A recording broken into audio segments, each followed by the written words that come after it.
পিছনে কি জানি এটা লেগে গেছে, মনে বাঁচতাম না বেশি দিন। সুবহানাল্লাহ। উনি বলেন চলেন আমার চাচা ভাই ওয়ারকা ইবনে নওফেলের কাছে যাই। লম্বা ঘটনা, সূরাতুল ফাতিহা নাজিল হওয়ার যে প্রেক্ষাপট বলার টাইম নেই, দরকারও নাই, কারণ মানার জন্য অল্প কথাই যথেষ্ট, আর নাজাতের জন্য অল্প আমলে যথেষ্ট। কথা ঠিক কি বলেন? নারে তাকবীর, নারে তাকবীর।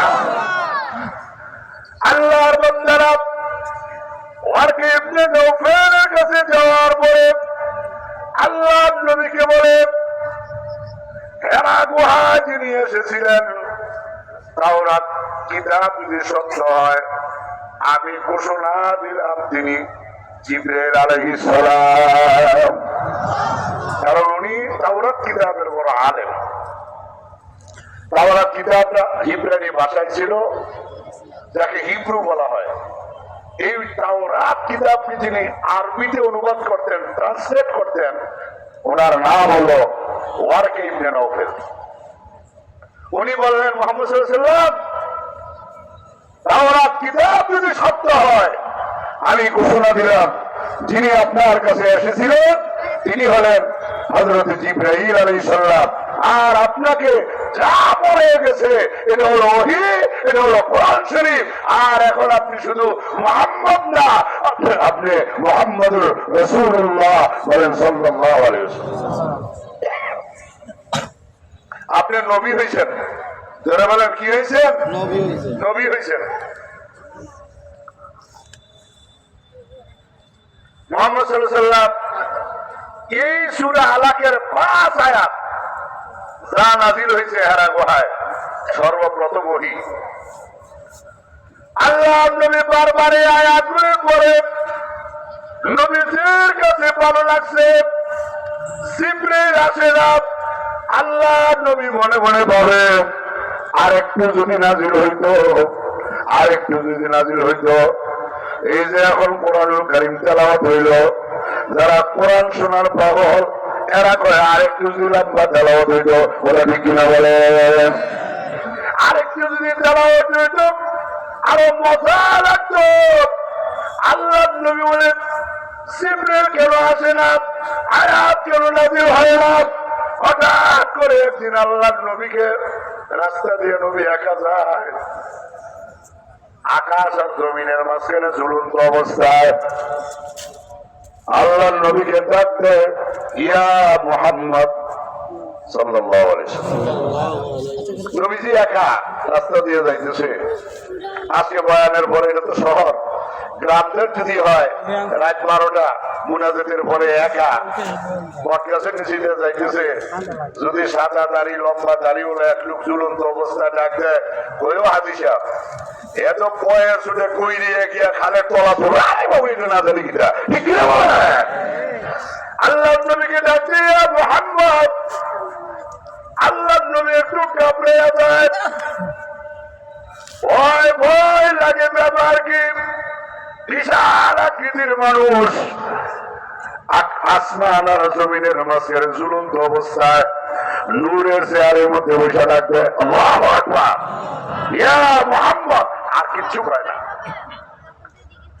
আবার ডাকতে, আবার কয়েকদিন পরে ডাকতে, আল্লাহ নবী বিশ্ব নবী রাহমাতুল লিল আলামিন আবার যাইয়া খাদিজাতুল কুবরাকে বলো, খাদিজা মনে আমি বাঁচবো না, আমার পিছনে কি জানি একটা লেগে গেছে। খাদিজাতুল কুবরা বলে, চলেন যাই। আবার ওয়ারকা ইবনে নওফেলের কাছে যাই। লম্বা কথা যাওয়ার পর ওয়ারকা ইবনে নওফেল বলে, ও মুহাম্মদ সাল্লাল্লাহু আলাইহি ওয়াসাল্লাম, আমি যা বুঝতে পারলাম আপনার বর্ণনা মধ্যে, এটা জিন্নাতের কোন আসর না, এটা কোন খারাপ কিছু না।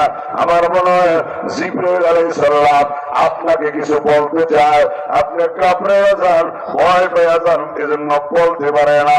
আবার যদি আপনাকে ইয়া মুহাম্মদ বলে ডাকতে, ভয় না ভাইয়া আপনি বলবেন বারবার শুধু ইয়া মুহাম্মদ, ইয়া মুহাম্মদ বলে ডাকতো, কিছু কইতে পারো না। আল্লাহু আকবার।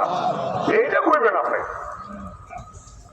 আল্লাহ বান্দারা বরাবর হঠাৎ করে আল্লাহ নবী একা হাঁটতেছেন। আকাশ আর জমিনের মাঝখানে ঝুলন্ত অবস্থায় নূরে চেয়ারের মধ্যে বৈশা ডাকতেছে, ইয়া মুহাম্মদ। আল্লাহ রাসূল সাল্লাল্লাহু আলাইহি ওয়াসাল্লাম ভয় না ভাইয়া হাসি দিয়া বারবার খালি ইয়া মুহাম্মদ দিয়া ডাকতেন, কিছু বুঝতে পারেন না। সুবহানাল্লাহ, আল্লাহু আকবার। এবার জিবরাইল আলাইহিস সালাম বলে, ও মুহাম্মদ সাল্লাল্লাহু আলাইহি ওয়াসাল্লাম ভয় পাবেন না, আমি জিবরাইল আলাইহিস সালাম আপনার কাছে আমি একটা সূরা নিয়ে আসছি, সেই সূরাটার নাজিলের অবস্থা দেখে যেন বোঝা যায় এই সূরাটার গুরুত্ব কত বেশি। আল্লাহ রাসূল সাল্লাল্লাহু আলাইহি ওয়াসাল্লামকে ওই অবস্থায় জিবরাইল আলাইহিস সালাম সূরাতুল ফাতিহা তেলাওয়াত করে শোনায়া গেছে। সুবহানাল্লাহ। কোন সূরা? আরে ভাই সূরা বলে না, কি সূরা? এটা আমরা আলহামদুলিল্লাহ সূরা কই, ঠিক কিনা বলেন? আবার এই সূরার একটা নাম সূরাতুল হামদ, আলহামদুলিল্লাহ সূরা, সূরাতুল শুকর, সূরাতুল ফাতিহা, 25-এর উপরে সূরার নাম আছে। কারণ নামের আগে হলতে টাইটেল বেশি থাকে, বক্তৃতা যোগ্যতা সম্পূর্ণ, তাইলে কয়েছে না লোকে অনেক দামি। আর আমাদের সাথে এখন কম দামি লোক যারা আছে, বিশেষ করে পিরালির লাইনে, পড়তা ওয়াজি লাইনে, এদের লোক পড়তে পড়তে পড়তে পড়তে পরে নামও মিশে হওয়া যায় না।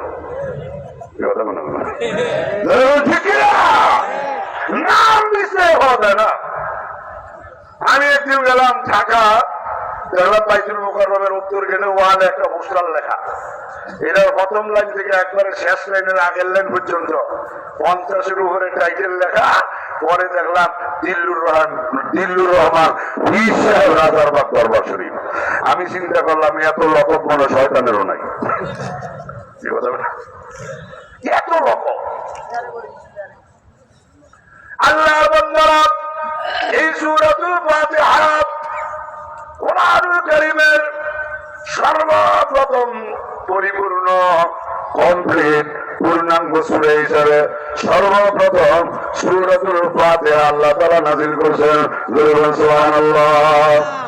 এই সূরাতুল ফাতিহা আমরা নামাজের মধ্যে তেলাওয়াত করি। 5 ওয়াক্তের নামাজের প্রতি রাকাতে ফরজ নামাজ, ওয়াজিব নামাজ, সুন্নত নামাজ, যত নামাজ আছে সব নামাজের মধ্যে সূরাতুল ফাতিহা তেলাওয়াত করে। কথা বলেন ঠিক কিনা?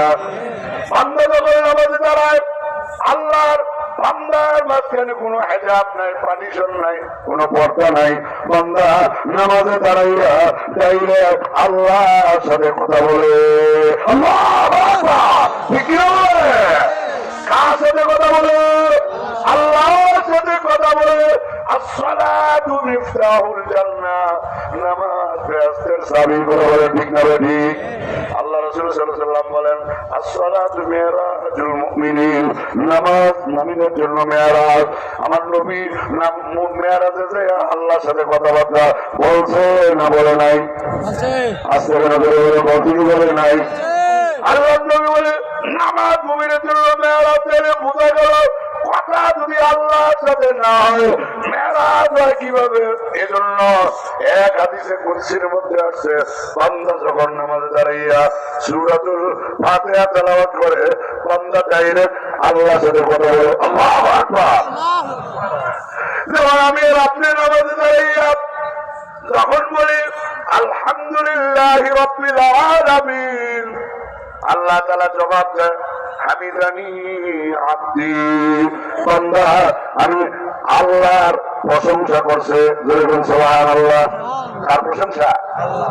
হামিদানি আব্দি, বান্দা বলে আর রহমানির রহিম, আল্লাহ বলে মাদ্দানি আব্দি, আল্লাহ বলে হাসনা আলাইয়া আব্দি, মালিক ইয়াউমিদ্দিন, আল্লাহ বলে মাদ্দানি আব্দি, বান্দা বলে ইয়াকা না'বুদু ওয়া ইয়াকা নাস্তাঈন, আল্লাহ কয় হাযা বাইনি ওয়া বাইনা আব্দি। বান্দা একটা আয়াত পড়ে, আল্লাহ বান্দার সাথে একটা কথার জবাব দেয়। আল্লাহু আকবার। চট্টগ্রামের মুসলমান আপনারা বলতে পারেন হুজুর, আল্লাহ যে জবাব দেয় এই আওয়াজ জিন্দেগিতে কোনোদিন আমরা শুনি নাই। না শোনার কারণ হলো আমাদের কান আর কলম গুনার ময়লায় পরিপূর্ণ। কথা বলে ঠিক কিনা? আল্লাহ দেওয়া জবাব আমরা শুনি না। দুনিয়ার মধ্যে হাজারো মানুষ ছিল যারা আল্লাহ দেওয়া জবাব শুনছে, এখনো আছে, কিয়ামত পর্যন্ত থাকবে। ঠিক কিনা বলে? আল্লাহু আকবার। আল্লাহ তাআলা বলে আরেক হাদিসে কুদসির মধ্যে আছে, বান্দা যখন বলে আলহামদু, কি বলে? আলহামদু। আরো জোরে বলেন, আলহামদু। আরো জোরে বলেন, আলহামদু। আলহামদু। বান্দা যখন বলে, আল্লাহ পাক বলে লিমানিল হাম, ও বান্দা তুমি কার প্রশংসা করলা? বান্দা বলে লিল্লাহি, আল্লাহর প্রশংসা করলাম। আল্লাহ তো ভালো করে জানে কার প্রশংসা করছে বান্দা। তারপরে জিজ্ঞাসা করে, ও বান্দা লিমানিল হাম, কার প্রশংসা